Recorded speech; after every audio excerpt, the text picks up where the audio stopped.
ముఖ్యంగా చెప్పాల్సింది ఏంటంటే కుంట జంక్షన్ దగ్గర డైవర్షన్ పెట్టుకుంటున్నాం. మనకి ఇక్కడ కర్నూలు నుంచి మనకి ఆత్మకూరు రోడ్డు మీద ట్రాఫిక్ హెవీ ఉంటుంది కాబట్టి కుంట జంక్షన్ పెద్దారవీడు పోలీస్ స్టేషన్ దగ్గర మనం వాటిని గిద్దలూరు మనంజాల మీదకి హెవీ వెహికల్స్ని ట్రాఫిక్ కూడా డైవర్ట్ చేయడం జరుగుతుంది. ఇవన్నీ కూడా మనల్లో పెట్టుకొని ఆ రోజుకి అప్పటికప్పుడు మాకు ఇబ్బంది కలిగింది అనుకోకుండా ఇవన్నీ ముందుగా తెలియజేస్తున్నాం కాబట్టి సో రవాణాదారులు కానీ లారీ డ్రైవర్లు కానీ సో 26వ తారీఖు మీకు గవర్నాల నుంచి డైరెక్ట్గా ఇటు పోయే ఈ రోడ్లో మీకు టువర్డ్స్ ఆత్మకూరుకి అనుమతి లేదు. మీరు ఖచ్చితంగా కుంట జంక్షన్ నుంచి నంద్యాల వెళ్ళాలంటే నంద్యాల మీదుగా గిద్దలూరు మీదుగా మీకు డైవర్ట్ చేయడం జరుగుతుంది.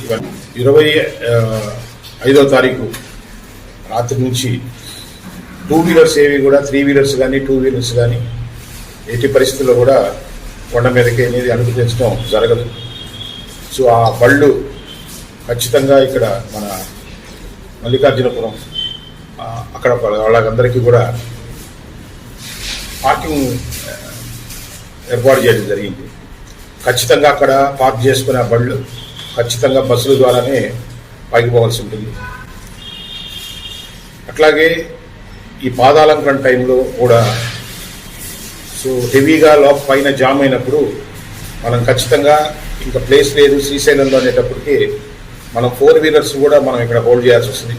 ఆ హోల్డింగ్ పాయింట్ కూడా మనం మల్లికార్జునపురం దగ్గర మనం ఇక్కడ ఏర్పాటు చేయడం జరిగింది. సో ట్రాఫిక్ అయితే పోతూ ఉంటుంది కానీ శ్రీశైలంలో ట్రాఫిక్ పూర్తిగా ఆగిపోయినప్పుడు మనం ఇక్కడ 4 వీలర్స్ని కూడా ఇక్కడే ఆపేసి తర్వాత ట్రాఫిక్ క్లియర్ అయిన తర్వాత వదలడానికి సంబంధించిన చర్యలు అయితే తీసుకోవడం జరిగింది. సో భక్తులందరూ కూడా ఈ మార్పునైతే మీరు గమనించుకోవాలి. కూడా మనలో